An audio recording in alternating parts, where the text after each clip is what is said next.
एक ऐसा नाम जिसकी तलाश में पूरी Pakistani inter services intelligence ISI अपनी हर चाल चल रही थी। 7 साल दुश्मन देश की जमीन पर एक नकली पहचान के साथ जीना, जहां हर सांस आखिरी हो सकती थी। लेकिन आखिर ऐसा क्या हुआ कि जिसने मौत को रोज करीब से देखा, उसे सिर्फ 24 घंटों के अंदर सब कुछ छोड़कर भागना पड़ा। उन आखिरी 24 घंटों में क्या कोई राज खुल गया था या फिर किसी ने पहचान लिया था असली चेहरा? ये कहानी शुरू होती है उस दौर से जब भारत और पाकिस्तान के बीच तनाव सिर्फ खबर नहीं, एक सच्चाई था। इंडो पाकिस्तानी वॉर ऑफ 1971 का घाव अभी भी पाकिस्तान के दिल में ताजा था। बांग्लादेश अब एक अलग देश बन चुका था और पाकिस्तान सिर्फ टूटा नहीं था, अंदर से जल रहा था। यही वजह थी कि आईएसआई अब सिर्फ एक एजेंसी नहीं रही, वो बन चुकी थी एक बदले की आग। उसके निशाने पर था भारत, और भारत के वो साए जो दिखाई नहीं देते थे। तभी इंटेलिजेंस ब्यूरो ने तैयार किया एक ऐसा मिशन जो पहले कभी नहीं हुआ था। एक भारतीय अधिकारी सालों तक पाकिस्तान के अंदर, उनकी ही दुनिया में, उनके बीच, उनकी नजरों के सामने, और ये जिम्मेदारी दी गई अजित डोवाल को। लेकिन ये कोई मिशन नहीं था, ये एक जिंदा कब्र थी। सोचिए, आपको अपना नाम छोड़ना है, अपनी पहचान मिटानी है, अपने ही देश को भूलने का नाटक करना है। हर रात सोने से पहले एक ही सवाल, क्या सुबह देख पाऊंगा? और फिर भी बिना एक पल रुके, बिना एक सवाल पूछे डोवाल ने यह मिशन स्वीकार किया। डोवाल कोई साधारण आईपीएस अधिकारी नहीं थे। वो जानते थे पाकिस्तान में जिंदा रहना है तो पाकिस्तानी बनना पड़ेगा। उन्होंने बदला अपना नाम, अपनी पहचान, यहां तक कि अपना धर्म भी, और फिर एक मुसलमान बनकर वो पाकिस्तान में दाखिल हुए। उनकी उर्दू इतनी साफ कि शक की गुंजाइश ही नहीं बचती थी। उनका लहजा, उनकी नमाज, उनका रहन सहन, सब कुछ इतना असली था कि इंटर सर्विसेज इंटेलिजेंस आईएसआई के एजेंट भी उन्हें अपना ही समझते थे। यह सिर्फ एक्टिंग नहीं थी, यह जिंदा रहने की कीमत थी। 7 साल, पूरा एक दौर डोवाल पाकिस्तान में रहे। 7 साल तक हर खुफिया हरकत उन्होंने अपनी आंखों से देखी। 7 साल तक उन्होंने भारत को वो जानकारी दी जो किसी सैटेलाइट से भी नहीं मिल सकती थी। वो देख रहे थे आईएसआई कैसे काम करती है, वो समझ रहे थे पाकिस्तानी सेना के अंदर कौन से प्लान बन रहे हैं, वो पकड़ रहे थे भारत के खिलाफ रची जा रही हर साजिश, और सबसे खतरनाक, वो पहचान रहे थे कौन से भारतीय पाकिस्तान के इशारों पर चल रहे थे। ये सारी जानकारी वो चुपचाप सीक्रेट तरीके से भारत तक पहुंचाते रहे। ये कोई फिल्म नहीं थी, ये असली खेल था, जहां हर दिन एक नया खतरा, हर रात एक नया डर, एक गलत कदम, एक गलत शब्द, एक गलत नजर, और कहानी वहीं खत्म। लेकिन डोवाल की कहानी यही नहीं रुकती, क्योंकि वो सिर्फ जानकारी नहीं जुटा रहे थे, वो धीरे धीरे आईएसआई के अंदर तक पहुंच चुके थे। इंटर सर्विसेज इंटेलिजेंस आईएसआई के कुछ अफसरों के इतने करीब कि उन्हीं के साथ बैठकर भारत के खिलाफ बन रहे प्लान सुनते थे। मीटिंग्स में जहां हर शब्द सिर्फ बात नहीं, एक साजिश होता था, और वही साजिश चुपचाप सीधे भारत तक पहुंच जाती थी। यही था असली खेल, दुश्मन की आंखों में देखकर उसी को धोखा देना। लेकिन हर खेल की एक कीमत होती है, और जैसे जैसे समय बीता, खतरा और गहरा होता गया। आईएसआई को अब शक होने लगा था। कोई था जो उनकी हर चाल पढ़ रहा था, कोई था जो उनके बीच रहकर उन्हें ही तोड़ रहा था। और फिर शुरू हुआ शिकार। जाल बिछाया गया, धीरे, खामोशी से, हर उस इंसान पर नजर जो थोड़ा भी अलग दिखता था, हर उस पर जो जरूरत से ज्यादा सवाल करता था, हर उस पर जो जरूरत से ज्यादा जानता था। हवा में अब शक था, नजरों में अब तलाशी थी। एक स्पेशल सेल बनाई गई जिसका सिर्फ एक मकसद था, उस साए को ढूंढना जो उनके बीच छुपा बैठा था। और धीरे धीरे वो जाल सिकुड़ने लगा और उसका घेरा डोवाल के करीब आने लगा। फिर वहां वो रात आई, अंधेरी, लेकिन सिर्फ अंधेरी नहीं, खामोश और असामान्य, जैसे कुछ होने वाला हो। डोवाल अपने कमरे में थे, लेकिन बाहर सब कुछ वैसा नहीं था। गली में हलचल थी, पर वो आम हलचल नहीं थी। अजनबी चेहरे जो ठहर ठहर कर देख रहे थे, अजनबी निगाहें जो कुछ ढूंढ रही थीं। डोवाल ने खिड़की से झांका और जो देखा वो काफी था समझने के लिए। दो आदमी गली के कोने पर खड़े थे, शांत लेकिन नजरें तेज, और सबसे खतरनाक बात, वो पहले नहीं थे। डोवाल का दिल एक पल के लिए सच में थम गया। एक ट्रेंड इंटेलिजेंस ऑफिसर के लिए इतना इशारा ही काफी होता है। और उसी पल बिना किसी शक के वो समझ गए, जाल बिछ चुका था, अब खेल खुल चुका था। अगर अगले 24 घंटों में उन्होंने पाकिस्तान नहीं छोड़ा तो शायद वो कभी अपने देश, अपने परिवार, अपने असली नाम तक वापस नहीं जा पाएंगे। और सिर्फ उनकी जान नहीं, उनके 7 साल, हर रिस्क, हर सच्चाई, सब एक झटके में खत्म हो जाता। इंटर सर्विसेज इंटेलिजेंस की परतों के नीचे छुपे राज हमेशा के लिए दफन हो जाते। कोई सबूत नहीं, कोई कहानी नहीं, बस एक गायब नाम यहीं से शुरू हुआ। उनकी जिंदगी का सबसे खतरनाक खेल, आखिरी 24 घंटों का काउंटडाउन। हर सेकंड अब कीमत रखता था। एक तरफ वापस लौटने की उम्मीद, एक अधूरा सुकून, दूसरी तरफ हर कदम पर मौत, हर सांस में शक, हर नजर जैसे सच पढ़ लेना चाहती हो।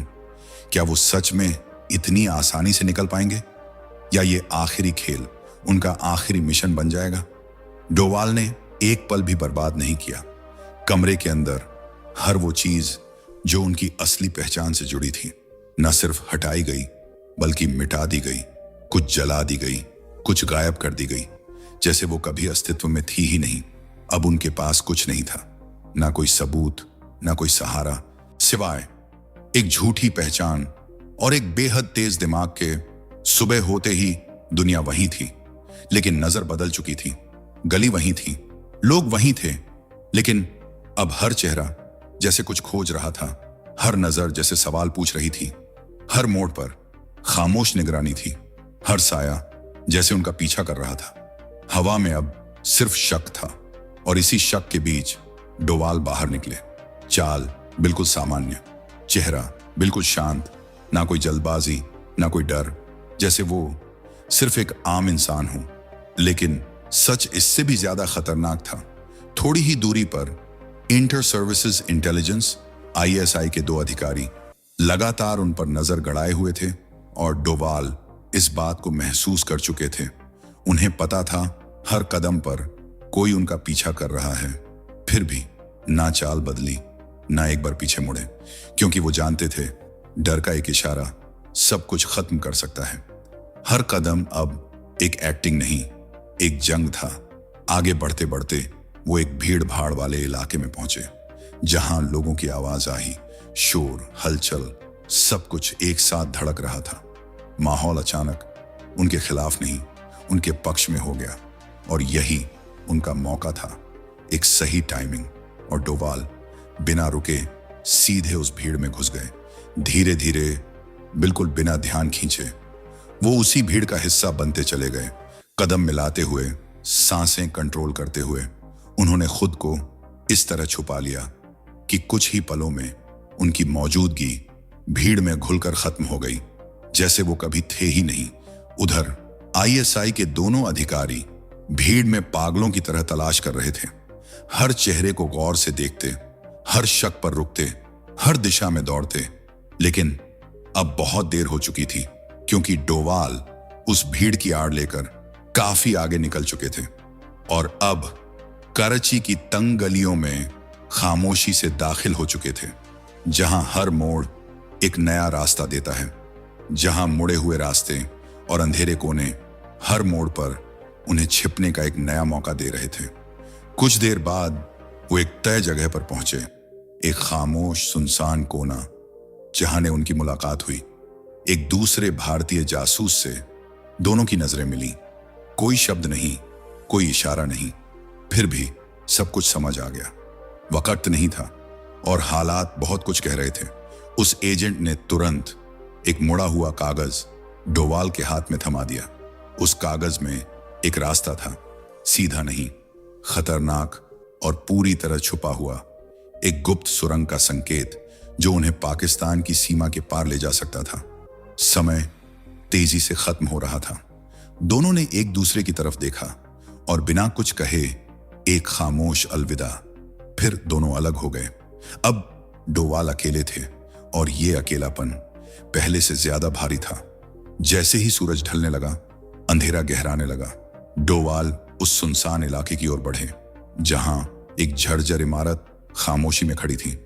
बाहर से बेकार, अंदर से एक रास्ता। उसी इमारत के भीतर छिपा था उस सुरंग का मुंह। अंदर कदम रखते ही घना अंधेरा, नम दीवारें और घुटन भरी हवा, जैसे हर चीज उन्हें रोकना चाहती हो। लेकिन वो रुके नहीं। नीचे उतरते गए और फिर उस सकरी सुरंग में आगे बढ़ना शुरू किया जहां सीधा चलना भी मुमकिन नहीं था। कहीं झुककर, कहीं घुटनों के बल। हर कदम एक जोखिम था। ऊपर इंटर सर्विसेज इंटेलिजेंस ISI के लोग उन्हें ढूंढ रहे थे और नीचे वो जिंदगी और मौत के बीच एक पतली सी रेखा पर चल रहे थे। समय का अंदाजा खत्म हो चुका था। बस अंधेरा था, सन्नाटा था और दिल की धड़कन। फिर काफी देर की उस कठिन यात्रा के बाद उन्हें दूर एक हल्की सी रोशनी दिखाई दी और आखिरकार वो उस सुरंग के दूसरे छोर तक पहुंच गए। एक आखिरी कदम और सब कुछ बदल गया। जैसे ही डोवाल बाहर निकले, उन्हें तुरंत एहसास हुआ हवा बदल चुकी थी। मिट्टी की खुशबू अलग थी। माहौल अब वैसा नहीं था। वो समझ गए, वो सीमा पार कर चुके थे। वो अब पाकिस्तान में नहीं थे, सुरक्षित थे। लेकिन अभी भी सांसें तेज थीं। उधर इंटर सर्विसेज इंटेलिजेंस के अधिकारी अब भी उनकी तलाश में भटक रहे थे।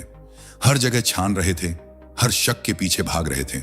लेकिन उन्हें समझ ही नहीं आ रहा था कि वो शख्स कब, कैसे और कहां उनकी आंखों के सामने से गायब हो गया।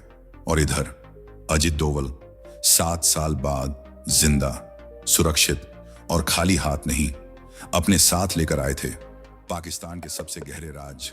ऐसी जानकारी जो सिर्फ सुनी नहीं जाती, जिसे हासिल करने के लिए जिंदगी दांव पर लगानी पड़ती है। डोवाल जो लेकर लौटे थे, उसने भारत की इंटेलिजेंस हिस्ट्री की दिशा बदल दी।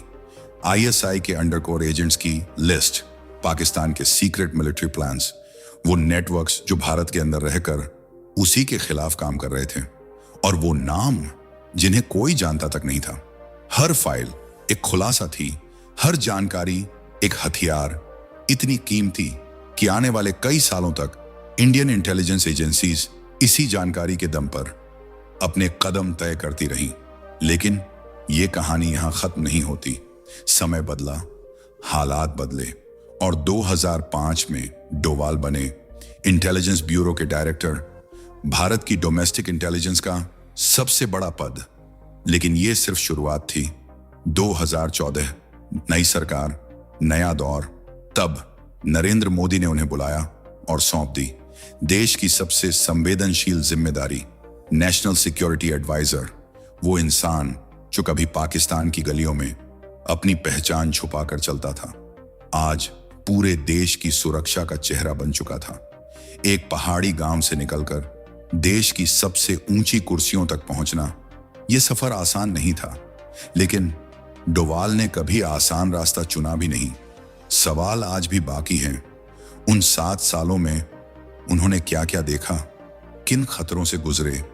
वो कौन सा पल था जब उन्हें समझ आया अब निकलना ही होगा, और वो आखिरी 24 घंटे जब हर सेकंड जिंदगी और मौत के बीच अटका हुआ था।